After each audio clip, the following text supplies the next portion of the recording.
Buenas tardes. Les agradezco a todos la participación en este webinar.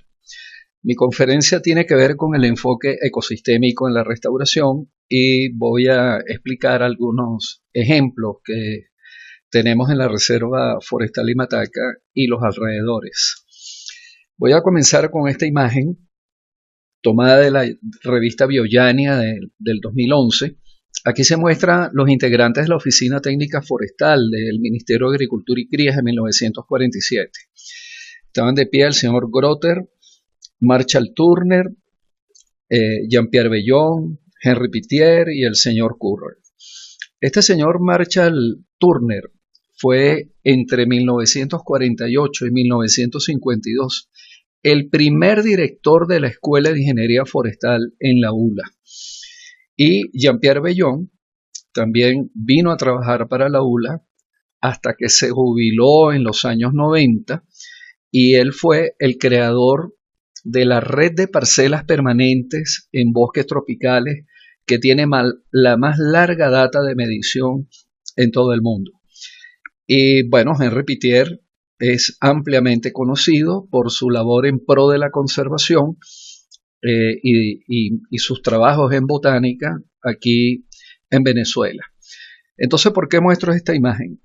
Porque cuando ellos fueron contratados por el Ministerio de Agricultura y Cría en los años 40, ellos tuvieron que enfrentarse a este tipo de situaciones. Había muchos lugares del país donde había fuertes problemas de erosión. En este caso, es en la zona del páramo y esta erosión se generó por centenares de años de cultivos de trigo en zonas de altas pendientes, sin ninguna obra de conservación, y se degradó totalmente el ecosistema y se degradaron los suelos. Entonces a estos señores les encargaron, no solamente en Mérida, sino en muchos otros lugares del país, les pidieron una solución para este tipo de problemas. ¿Y qué hicieron ellos? Pues hicieron lo que sabían hacer. Plantaron pino, plantaron ciprés, plantaron eucalipto, porque esas eran las especies donde había experiencia y donde se sabía que daba buenos resultados en muchos lugares del mundo. En este caso fueron varias especies de pino en el páramo de Mérida, en alrededores de la laguna de Mocobají. En ese momento no se había decretado todavía el Parque Nacional Sierra Nevada. Aquí tenemos una plantación con fines de protección en la zona de Tuñame, Estado Trujillo. Esto es eucalipto. Y es bien interesante resaltar que aquí parte de la vegetación original, es decir, estos frailejones que están aquí, están conviviendo con el eucalipto. Seguramente hay otras especies de páramo que no soportaron la introducción de esa especie y no están presentes aquí, pero por lo menos buena parte de los frailejones sí están. Años más tarde, en los años 60, también se utilizó una especie exótica que es el pino caribe, pero ya con fines comerciales. Eso comenzó en 1961, cuando unos ingenieros forestales que trabajaban con el Ministerio de Agricultura y Cría en Maturín fueron a la isla de Trinidad y trajeron unas cuantas plantas porque había unas condiciones climáticas y condiciones de suelo similares a las sabanas de Anzoátegui y Monagas, y trajeron unas cuantas plantas y las establecieron como un experimento al sur de la ciudad de Maturín. Esas pequeñas plantaciones experimentales fueron dando buenos resultados, pero se mantenían así a nivel de ensayo. A finales de los años 60 vino el doctor José Joaquín Cabrera Malo y le dio el gran impulso a este proyecto. Ya le dio la connotación de proyecto a gran escala con fines comerciales. Luego siguieron apareciendo otras especies exóticas en diferentes lugares. El pino caribe se llevó a la Gran Sabana y en la Estación Científica Parupa se hizo un ensayo de plantación con pino caribe. Aquí está una de las cabañas de la Estación Parupa y lo que se ve al fondo son árboles de pino caribe. En la plaza principal de Cabanallén Aquí al fondo están las edificaciones de la misión de Cabanallén. Aquí lo que vemos es eucalipto y mango, que también es exótica. Entonces, estas especies exóticas se extendieron en muchos lugares con fines de arborización, con fines de recuperación, y era lo que se hacía en esa época. Luego, ya hacia finales del siglo pasado y comienzos de este año, se trajo también la Acacia mangium, que es una especie originaria de Asia, primero con fines comerciales, con fines de producir pulpa para papel y cartones, pero también con la finalidad de producir madera aserrada, porque esta madera es de muy buena calidad. La acacia se ha adaptado muy bien, ha crecido bien, tiene algunos problemas de forma porque se ramifica muchísimo, inclusive en altas densidades de plantación, pero el problema de la acacia es que yo he observado que se está escapando de las áreas plantadas y está invadiendo otros lugares. Esto es al sur de Guárico, en la zona de Cabrutica y Mapire, donde se hicieron unas plantaciones con fines de protección y de recuperación de áreas degradadas. Y este no es el sitio de plantación, la plantación estaba a unos 200 o 300 metros, y esto es regeneración natural de la acacia que llegó allí, diseminada por la fauna seguramente. Además, en los morichales intervenidos, también estamos observando pequeñas plantas de Acacia mangium en esos sectores de los morichales donde los criollos han hecho conucos o han quemado. Hay una apertura del dosel, entra bastante luz y esos espacios están siendo aprovechados por la Acacia mangium para establecerse allí. Les repito que es una regeneración natural lo que está ocurriendo y la semilla proviene de las plantaciones que están cercanas, llevadas por la fauna a otros lugares. Bueno, la Acacia mangium está en la lista de las 14 especies más invasoras en todo el mundo, de acuerdo a este documento de la FAO que fue publicado en el año 2003. Aquí están todas las especies, esas 14 especies: Robina pseudoacacia, casuarinas, Pitecelobium, prosopis, la guayaba, el Alianthus altísima. Hay 3 especies de acacias aquí anotadas: Leucaena leucocéfala, Echinus terebintifolios, Brusonetia papirífera y Lantana cámara. Entonces, con estos reportes y lo que yo he estado observando en el campo, realmente a mí no me parece conveniente estar usando Acacia mangium para seguir recuperando áreas degradadas en el país, y mucho menos en parques nacionales, porque los parques nacionales son territorios donde no debería hacerse la introducción de especies exóticas. Voy a repasar brevemente algunos conceptos sobre los ecosistemas, la restauración y la sucesión. Un ecosistema es un sistema biológico formado por una comunidad de seres vivos y por el medio físico. Eso lo vemos aquí en este esquema. Tenemos las plantas, tenemos la fauna, pero también tenemos los factores abióticos, donde están todos los elementos del clima, como la precipitación, la temperatura, la energía solar y el suelo y el relieve. Todo esto forma parte del ecosistema. Entonces, si yo pretendo restaurar un ecosistema, no puedo atender exclusivamente a la cobertura vegetal, sino que tengo que ver todos los elementos, porque la idea es que si esto se degradó, bueno, que esto se recupere en todos sus componentes. Y en ese sentido, hay ecosistemas que tienen la capacidad de recuperarse de forma natural, hasta llegar a sus condiciones originales después de una perturbación natural o de origen antrópico. Eso es lo que se llama resiliencia. Hay ecosistemas que son muy resilientes, que son capaces de recuperarse, y hay otros que no, pues, cuya capacidad de resiliencia es sumamente baja. Justamente en esta década en que estamos, entre el 2021 y el 2030,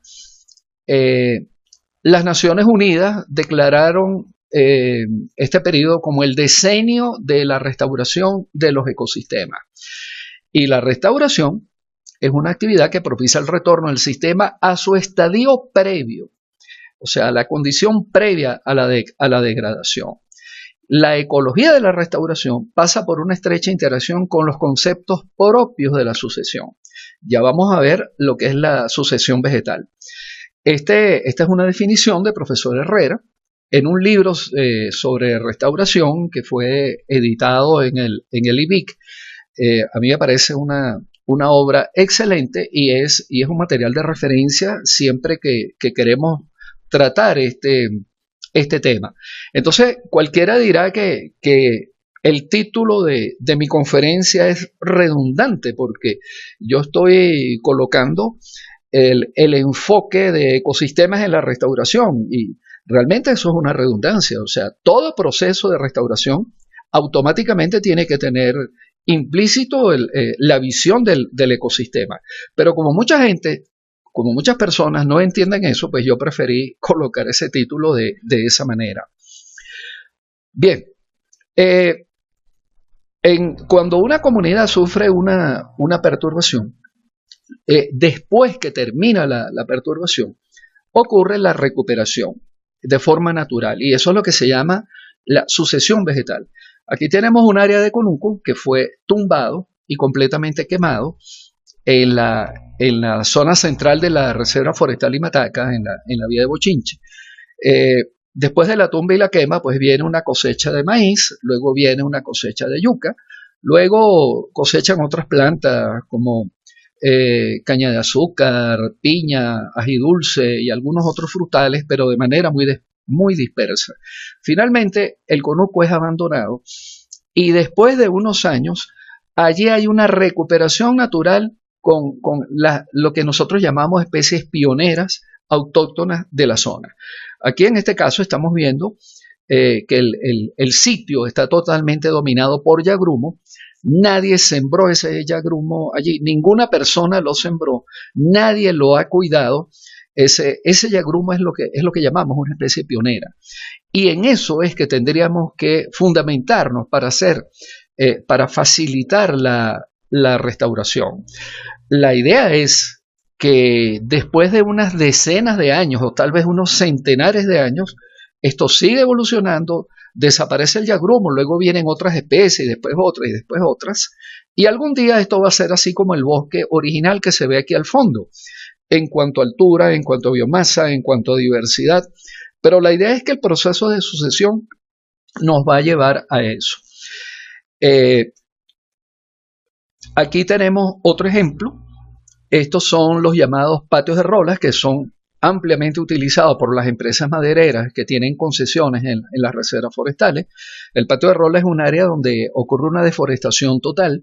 Se elimina la capa superficial del suelo, o sea, la capa de materia orgánica. El patio es compactado y esto se usa para almacenar la madera durante un tiempo mientras se hacen las operaciones de transporte de la madera.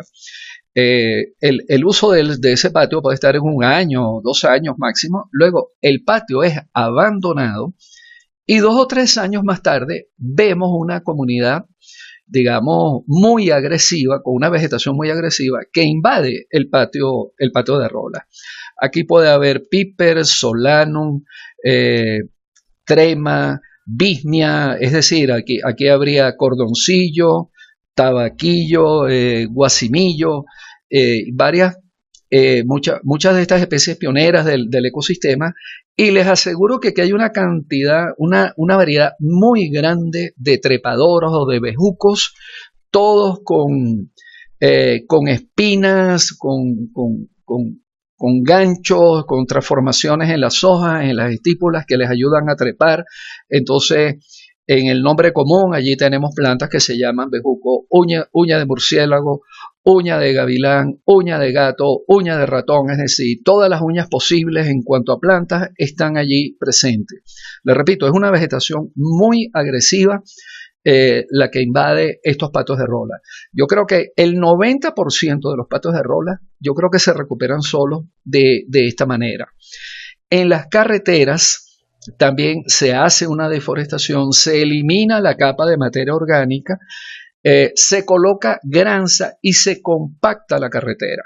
Algunas de esas carreteras las usamos por 2 o 3 años y luego las carreteras se abandonan porque el sitio ya fue aprovechado y después de unos 2 o 3 años de abandono vemos esta invasión de especies pioneras en esas vías abandonadas. En este caso es el guasimillo, Trema micrantha. Si esto se deja quieto y no pasa ningún carro más por esta zona, bueno, a los 5, a los 6 o a los 7 años aquí vamos a tener un bosque de 8 o 10 metros de altura con especies pioneras de la zona.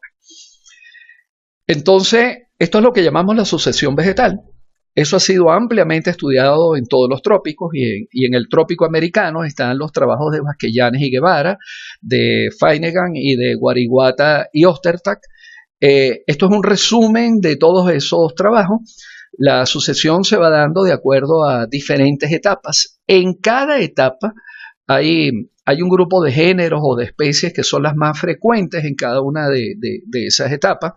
Por ejemplo, en la etapa 2 es muy frecuente tener piper, miriocarpa, aurera, solano. En la etapa 3 va a estar heliocarpo, que es la majagua, trema. En la etapa 4 entonces ya va a entrar el yagrumo, el ocroma, que es el balso en los llanos occidentales. Y en la etapa 5 vendrían los árboles típicos de la comunidad potencial. Bien, ya a mucho más tarde de los 40 años. Con todo lo que yo he observado en la Guayana venezolana, yo me atrevería a recomendar este listado de especies pioneras para hacer recuperación de áreas degradadas. Esto es basado en los procesos de sucesión vegetal que he visto en distintos sitios de la Guayana venezolana. Están los yagrumos, el zunzún, la cimarúa, San Francisco, patedanto, pardillo, palo blanco, lacre, guamo, ceiba y bueno, hay muchas más especies, pero yo creo que estas son las más importantes. Entonces, ¿qué es lo que pasa con esto? Que yo he visto muchas obras o muchos proyectos y labores de restauración donde se han introducido especies de la etapa 5, especies del bosque primario en áreas degradadas. Y a mí me parece que eso no es lo más correcto. Si vamos a recuperar un área degradada, deberíamos empezar con estas especies típicas de las etapas tempranas de la sucesión. Eso por un lado. Pero por otro lado, establecer estas especies a veces requiere investigación, porque uno no puede llegar a una tienda agropecuaria, a un comercio agropecuario, y comprar 1 kilo de semilla de piper o de urera o de trema o 1 kilo de semilla de yagrumo. Nadie vende eso en ninguna parte. Hacer eso implicaría una investigación sobre la fenología de la especie, sobre la biología reproductiva de la especie, sobre cómo se producen esas especies en los viveros. Bueno, todo eso hay que hacerlo. Esas labores las hicimos en las empresas madereras entre los años 80 y los años 90, las empresas concesionarias forestales, pero para especies de interés comercial. Bien, nosotros teníamos que producir en los viveros moreillo, puya, algarrobo, zapatero, cedro amargo, congrio. Bueno, teníamos un listado como de 20 o 30 especies donde nadie, cuando las empresas madereras llegaron a Guayana, nadie sabía cómo se producían esas especies en los viveros. Bueno, pues cada empresa hizo su investigación y después de varios años, de 3, 4 o 5 años, pues ya había conocimiento de cómo producir esas especies en los viveros. Bueno, eso hay que hacerlo ahora con todas estas especies pioneras. Bien, por eso es que muchas veces se va a hacer una obra de restauración y la gente acude a lo que ya es conocido, a lo que ya existe en los viveros, o acude a lo que está disponible en las tiendas agropecuarias. Y seguramente en una tienda agropecuaria usted va a conseguir semilla de pino, de eucalipto, o la manda a pedir al exterior, ¿bien? O en algún vivero, en Upata, o en Puerto Ordaz, o en San Félix, o en alguna otra ciudad, usted va a encontrar plantas de carapa, de cedro, caoba, de apamate, y esas son las plantas que están disponibles en los viveros y esas son las que usted compra para hacer su programa de restauración. Pues yo creo que eso no es lo más procedente. Yo creo que hay que trabajar con estas especies pioneras. Bien, En la Gran Sabana también hemos observado los procesos de sucesión vegetal. Aquí estamos en un conuco activo en Paraitepuy de Roraima. Fíjense que aquí al frente, allá al fondo, está el Tepuy Cuquenán y el Tepuy Roraima tapados por las nubes, pero más o menos se observan. Este conuco está activo en este momento. Fue una deforestación y quema que hubo en medio de la selva para producir alimentos para las comunidades indígenas que están allí. Pero en un recorrido que hice con quien era el capitán de la comunidad en ese momento, nos encontramos un área donde los conucos se habían abandonado hacía 5 años atrás, y esta área tenía esta recuperación. Bueno, esto que está aquí son las especies pioneras de ese sitio, de allí, de esa zona de la Gran Sabana. Encontramos otra área que tenía 15 años de recuperación y otra área con 25 años de recuperación. Si esto tiene 25 años, la primera impresión que uno tiene es que aquí la sucesión es muy lenta. Bueno, tal vez esa sucesión es lenta porque estamos hablando posiblemente de los suelos más oligotróficos que hay en Venezuela, es decir, los suelos más pobres en nutrientes y por lo tanto cualquier perturbación que ocurra allí, luego el proceso de recuperación pues va a ser bastante lento, y por eso vemos aquí los árboles bastante delgados. Pero el proceso se inició, y si esto se queda quieto y no se quema más nunca y no se interviene más nunca, esto debería llegar a un bosque similar o idéntico al original que había allí antes del establecimiento del conuco. Bien, los colegas El Cori Vera y Leonel Hernández con otros autores y la colega Cristabel Durán han hecho estudios en diferentes lugares de la Gran Sabana, y de todos esos trabajos yo hice esta lista, síntesis de algunas de las especies más frecuentes en bosques secundarios. Aquí están los nombres científicos, aquí están los nombres indígenas: el Chipocuidec, el Caiguaricaidé, el Zacaudec, Guadamadec, y del trabajo particular de Leonel Hernández y sus compañeros de la UNEC, de allá de Guayana, se hizo un listado de los usos que tienen esas especies por parte de las comunidades indígenas. Esto es interesante porque algunas personas creen que las especies pioneras de comunidades secundarias son como una maleza, son como una mala hierba y no tienen ningún uso. No, no, no. Muchas de esas especies sí pueden ser utilizadas por las comunidades allí en los alrededores. Bien, en el estado Amazonas también hemos realizado estudios sobre la sucesión vegetal. En este caso, la tesis doctoral del profesor Leonardo Lugo, un compañero de trabajo de aquí de la Facultad de Ciencias Forestales, evaluó los conucos abandonados allá en la cuenca del río Cuao por parte de la etnia Piaroa, y aquí hay una lista de algunas de las principales especies pioneras que él encontró allá.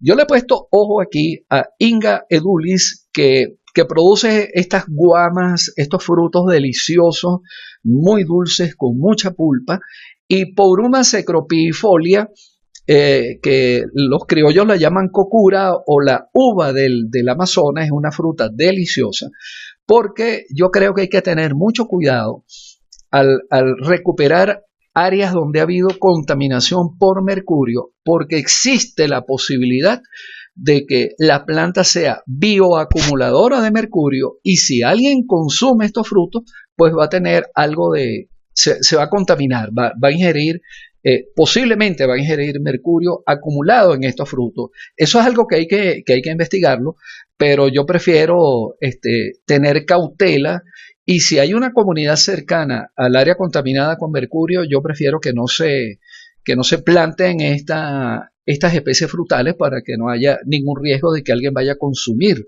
algún fruto contaminado. Bueno, ¿a qué nos estamos enfrentando?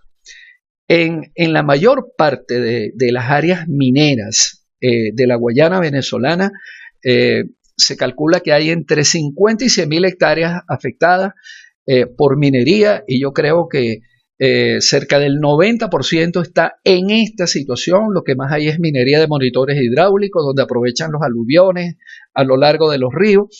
Esos esos terrenos quedan totalmente destruidos, se destruye la vegetación, se destruye el suelo. Hay veces que hay huecos, algunos huecos de estos mineros llegan hasta 20 metros de profundidad, 30, 40 metros de diámetro. A lo largo del cauce de los ríos, pues eso queda totalmente destruido. Y luego quedan pozos con altos contenidos de mercurio, donde el mercurio es atacado por bacterias y se transforma en metilmercurio, que es absorbido por el plancton y se incorpora a la cadena trófica. Esta es la situación que tenemos y a esto es a lo que nos estamos enfrentando. Entonces la gran pregunta es, ¿esto se lo vamos a dejar así a las generaciones futuras? Pues yo creo que no, yo creo que esto hay que trabajarlo y es un reto, es mucho el trabajo que tenemos por delante para, digamos, mejorar esta situación y dejarle mejores condiciones para las generaciones futuras. Yo no me conformo con una posición de quedarnos de brazos cruzados y no hacer nada en esta zona. Yo creo que algo hay que hacer. Yo creo que lo primero que hay que hacer es una restauración química, ¿ve? O como se dice en el mundo del impacto ambiental, hay que hacer biorremediación. Ahora, si en la mina se estuvo trabajando con cianuro, a mí eso realmente no me preocupa mucho, porque el cianuro se dirige a unas lagunas de colas y en esas lagunas de colas hay una fotodegradación natural del cianuro. En el punto del vertido puede haber 55.7 partes por millón y en lo más lejos de la laguna de cola, 3 o 4 meses más tarde, lo que quedan son 2.6 partes por millón. O sea, el cianuro se va descomponiendo y quedan cianatos y tiocianatos, que son sustancias que no son tan nocivas, no son tan contaminantes. No hay estudios que comprueben el grado de contaminación de estas sustancias como los cianatos y los tiocianatos, y de hecho estos compuestos no aparecen en la lista de contaminantes de la norma de calidad de agua en Venezuela. Eso por un lado. Y por otro lado, afortunadamente en Venezuela no han ocurrido derrames de cianuro de estas lagunas de colas a los cuerpos de agua de los alrededores. Esos accidentes sí han ocurrido en países de los alrededores y en muchos lugares del mundo, pero no hay un informe técnico que demuestre que eso haya ocurrido en Venezuela. Hay rumores a través de redes sociales, pero yo no me he encontrado un informe técnico que verifique eso. Y si alguien lo tiene, pues yo estaría muy agradecido de que nos lo informen, de que nos lo envíen para tener eso registrado y saber dónde fue que ocurrió esa contaminación. Pero hasta ahora no nos hemos enterado de que eso había ocurrido. Ahora, donde hay mercurio, pues yo creo que hay que hacer labores de biorremediación. Hay artículos que hablan de que se han usado microbios, plantas, lombrices de tierra para hacer biorremediación del mercurio. Este artículo habla de que inclusive se han utilizado bacterias transgénicas para hacer la movilización, la extracción del mercurio del sitio contaminado. Hubo una investigación muy interesante en Colombia donde usaron Cecropia peltata. Ellos lo llaman guarumo, nosotros lo llamamos yagrumo. Resulta que el yagrumo es un bioacumulador de mercurio y de esa forma usted saca la biomasa del yagrumo cuando está saturado de mercurio y se puede llevar el mercurio a otro lugar. Y en una investigación que hicieron en la Universidad Lisandro Alvarado en el estado Lara, aquí en Venezuela, pues demostraron que la Lemna minor, la lenteja de agua, esa planta que es muy abundante en el lago de Maracaibo debido a la eutrofización del agua, esa planta acumula altos porcentajes de mercurio. Entonces, la técnica de la biorremediación indica que se hace una especie de cosecha de esta biomasa, es decir, se recoge la biomasa que tiene el mercurio acumulado y esa biomasa se lleva a un laboratorio para recuperar el metal pesado o esa biomasa se encierra en una celda de concreto donde no se escape el mercurio y que quede allí atrapado. De esa forma se va extrayendo el mercurio que está presente en algunos sitios en el ecosistema. Esto, digamos que se usaría Cecropia en ecosistemas terrestres y se puede usar Lemna minor en ecosistemas acuáticos. Repito, algo hay que hacer. El detalle es que estos reportes son investigaciones en espacios controlados, es decir, en laboratorios, en este caso es un invernadero y en este caso fue un laboratorio. Yo no conozco experiencias de biorremediación en Venezuela en condiciones naturales en el campo, en el terreno. Nuevamente, esto es un gran trabajo y es un gran reto el que tenemos por delante para ejecutar estas actividades en todos los territorios que son muy extensos. Son muy extensos. Todos los territorios donde tenemos ese problema de contaminación con mercurio. Una vez que se hacen labores de biorremediación, luego entonces hay que restaurar el relieve. Yo no creo que sea conveniente dejar esas áreas donde hubo esa explotación que quedan así como un paisaje lunar o como un paisaje que hubiera sido bombardeado con unos huecos enormes y otros montículos, el cauce de los ríos totalmente irregular y destrozado. Yo creo que hay que restituir los cauces de los ríos a una forma lo más parecida posible a la condición original. Hay que mover las tierras para rellenar esos huecos, que la pendiente quede relativamente uniforme, y después que se hace eso, entonces es que se puede pensar en la cobertura vegetal. Entonces, hemos observado en algunos lugares abandonados por la minería de monitores hidráulicos que después del abandono hay un proceso de sucesión vegetal. Y eso está, por ejemplo, en esta imagen de satélite. Esto es un sitio en la cuenca media alta del río Chicanán. Todo esto es una zona que había sido trabajada muchos años antes. Y después del abandono, esto que estamos viendo aquí es la sucesión vegetal. Pues. Este color verde claro, con una textura mucho más suave. Esas son plantas herbáceas y arbustivas que están colonizando esas áreas que fueron abandonadas. Ahora, esto es posible, ¿por qué? Porque en los alrededores hay bosque primario que aportan los propágulos o las semillas para los procesos de lluvia de semillas y esto se puede recuperar.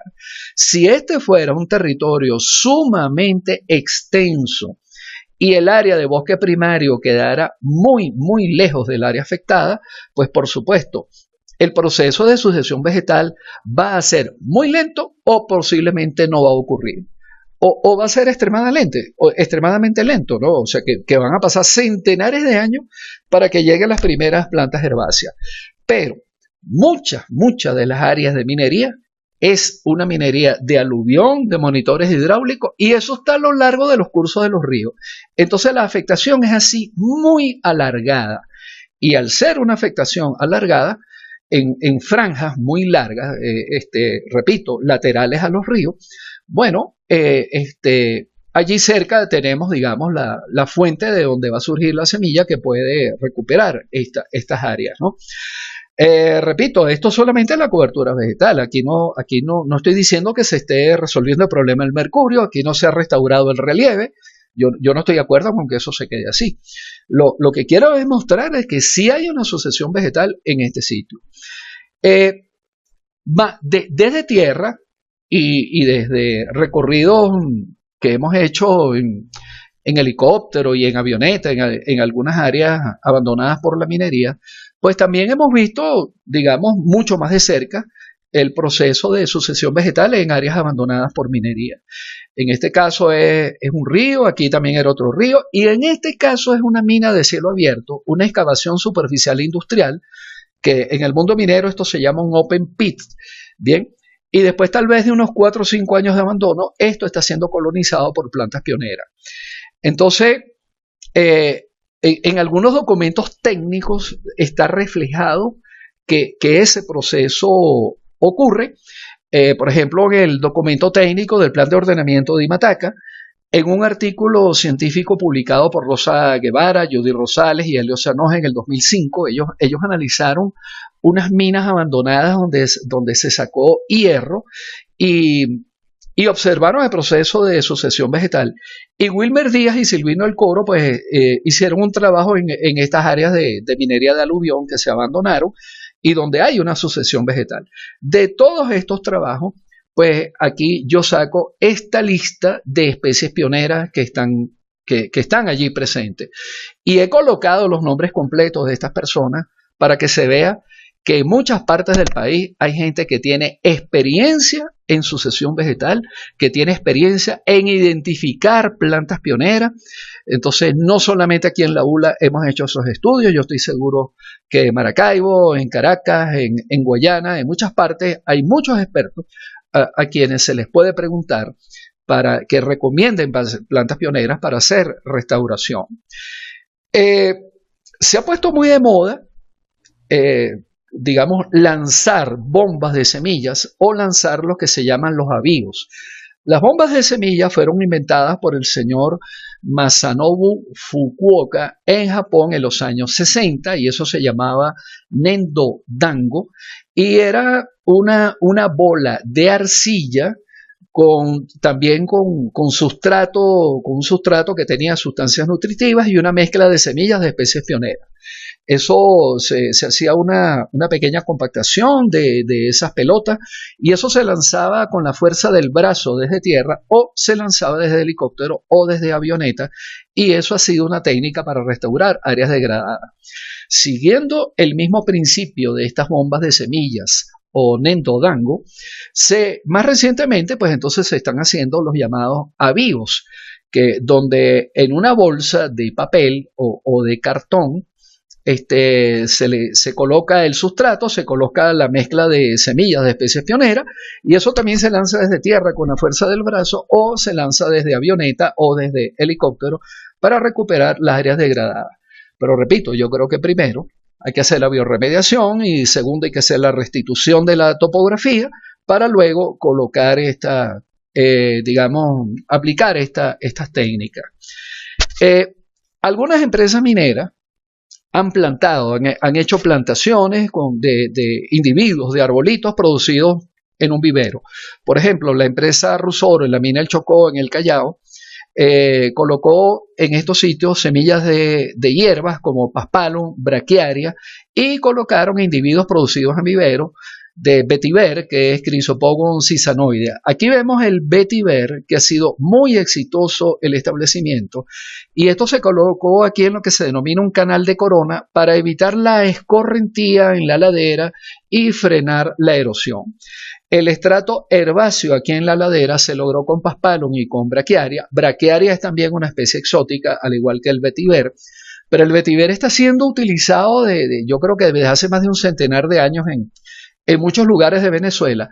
No se propaga por semilla, él se propaga vegetativamente y tiene su técnica específica para lograr producirlo en vivero. Es decir, el vetiver no se va a transformar en una maleza en estos sitios. Bien, además se hizo la producción en vivero de arbolitos de samán, de guásimo, San Francisco, palo blanco y acacia mangyum. Pero, ojo, estamos hablando del Callao. Esto no es parque nacional y aquí usaron acacia mangyum, pues, digamos, para favorecer el rápido establecimiento de una cobertura vegetal. Ojo que yo estoy resaltando aquí el manejo del sustrato y de micorriza porque una empresa seria, una empresa responsable, una empresa que cumple toda la normativa ambiental y una empresa que tiene supervisión por parte del Estado, cuando van a intervenir un área, hacen la deforestación, recogen la capa de suelo orgánico, es decir, la capa de suelo que tiene materia orgánica. Ese sustrato se acumula y se tapa con plástico para frenar el lavado y frenar la volatilización de las sustancias nutritivas de ese sustrato.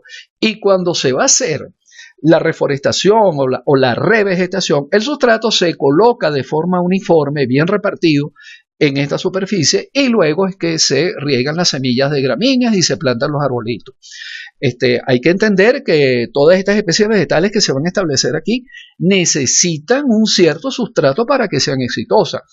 Y en ese sentido, otra práctica indicada por la literatura es colocar micorrizas a las especies vegetales, sobre todo a los árboles que se van a establecer allí, para acelerar el crecimiento y para garantizar la sobrevivencia de esas especies de árboles.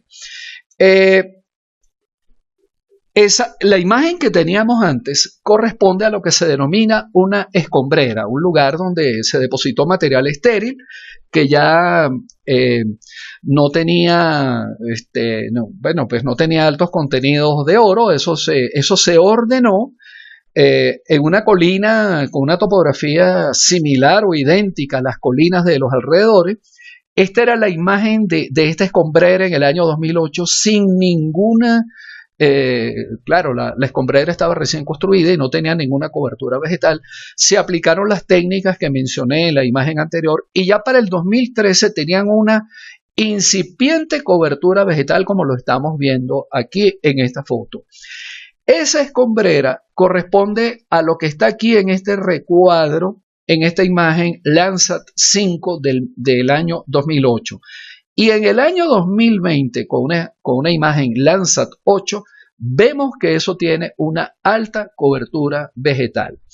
Yo quise ir con mis estudiantes en el año 2019 a visitar esa escombrera porque estábamos en una práctica de campo allá en la Guayana venezolana y me dijeron que eso se había quemado y no me dejaron pasar. Recuerden que en el año 2012 hubo un decreto de renacionalización de la explotación del oro. La empresa Rusoro tuvo que salir de Venezuela y luego estas áreas, estas concesiones quedaron en manos de Minerven. Bueno, lamentablemente, repito, no me permitieron entrar en el 2019 porque quería ir directamente hasta la escombrera y no nos permitieron llegar. Pero la imagen de satélite nos está mostrando que hubo una muy adecuada recuperación de la cobertura vegetal en ese sitio. Allá en la mina El Chocó, en una laguna de colas que tenía cianuro, pues esa laguna va recibiendo sedimento y ese sedimento es puro polvo de roca y sin haber hecho ninguna labor ya había una incipiente entrada de especies pioneras, especies herbáceas, y aquí hay un arbolito de ceiba luchando, guapeando en medio de ese arenal repito, eso es polvo de roca, ¿no? Pero en una de esas lagunas de cola, ya clausurada, ya colmatada, la empresa colocó la capa de materia orgánica, de suelo con materia orgánica, luego colocaron semillas de braquiaria y plantaron arbolitos de apamate y nosotros visitamos ese sitio cuando tenía como un año o año y medio después de esa siembra y esa plantación. En la mina Simón Bolívar, cerca de La Camorra, se aplicaron esas técnicas en una laguna de colas que en esta imagen está identificada con el número 5. Bien, esto era la laguna de colas en el año 2001 y en el año 2020, estas son imágenes Landsat 7, vemos que el área que estaba ocupada por la laguna de colas pues tenía una muy buena cobertura vegetal. Desde tierra, esa laguna de colas se veía de esta forma. Esta es una foto que me facilitó mi colega y amigo Víctor Fernández, que trabajó allí en la mina Simón Bolívar y que nos llevó a conocer todo esto. Así era como se veía la laguna de cola. Este gran pozo que está aquí era simplemente un pozo para almacenamiento de agua para el proceso industrial de la empresa. Pero la propia laguna de colas que recibía sedimento y cianuro era esta que estaba acá. Bueno, todas esas áreas, después de abandonar las operaciones, esas áreas se recuperaron mediante esas labores que hizo la empresa. Desde adentro, unos 10 o 12 años después que se hizo la recuperación de la laguna de colas, eso lucía de esta forma. Esto es un bosque secundario, todavía es muy bajo, esto tendrá unos 8 metros de altura, la mayoría o sea, son muy pocas especies, en su mayoría son especies pioneras de la zona, pero aquí se ve un sotobosque bastante denso, más diverso, más variado, es decir, que aquí va adelante el proceso de sucesión vegetal que va a restablecer una comunidad diversa y con alta biomasa que posiblemente va a tardar unas decenas de años, pero aquí ya está iniciado el proceso. Y eso es lo que se quiere justamente con estas labores. Bien, en conclusión de lo que hemos visto allá en la Guayana venezolana, se demuestra que la recuperación natural es posible en algunas áreas. Ojo, yo no estoy diciendo que sean en todas, sino en algunas áreas puede haber recuperación natural mediante mecanismos de sucesión vegetal. Las acciones de restauración deberían iniciarse por una biorremediación del mercurio, donde haya mercurio. Repito, no podemos dejarles a las generaciones futuras esos suelos contaminados con mercurio y que nosotros no hagamos nada. Hay que recuperar la topografía, o sea, no podemos dejar esos enormes huecos, esas áreas como si hubieran sido bombardeadas. Bien, recuperar la topografía lo más similar posible a la condición original. Hay que manejar el sustrato, o sea, hay que colocar otra vez una capa de tierra con alto contenido de materia orgánica y hay que aplicar micorriza para garantizar la sobrevivencia y el rápido desarrollo de las plantas de los arbolitos que vayamos a plantar allí. Yo creo que la restitución debería hacerse con especies autóctonas, preferiblemente pioneras del área que se desea recuperar, pero eso requiere investigación y trabajo de campo para obtener las semillas que se van a requerir en cada proyecto particular. Yo no estoy de acuerdo con que los parques nacionales se ejecuten actividades que impliquen el ingreso de especies pioneras. Yo creo que eso hay que detenerlo. Y creo que debe iniciarse una campaña de erradicación de Acacia mangio en todo el país. Bajo ninguna circunstancia debería emplearse esa especie en parques nacionales. Si alguien fue a Yapacana, al Caura, al Parque Nacional Caura o al Parque Nacional Canaima y fueron a plantar Acacia mangio, yo les pido por favor que vuelvan a ir, arrancan esas matas y las queman. Todavía estamos a tiempo porque si lo acaban de hacer esas plantas están muy pequeñas, pero no se puede esperar a que tengan 6 u 8 años y que maduren sexualmente y que florezcan y que produzcan frutos, porque una vez que produzcan los frutos, ahí va a comenzar esa planta a diseminarse y va a ser muy difícil controlarla. Entonces yo creo que eso hay que detenerlo a tiempo. Bien, aquí están mis datos de contacto, mi correo electrónico. Yo no soy muy activo en redes sociales, pero sí estoy allí, estoy presente a través de Instagram, de LinkedIn y en ResearchGate. Por cualquiera de estas vías me pueden contactar para alguna consulta o alguna discusión posterior. Siempre y cuando haya respeto, podemos seguir conversando de estas cosas y atender las inquietudes que cada quien tenga.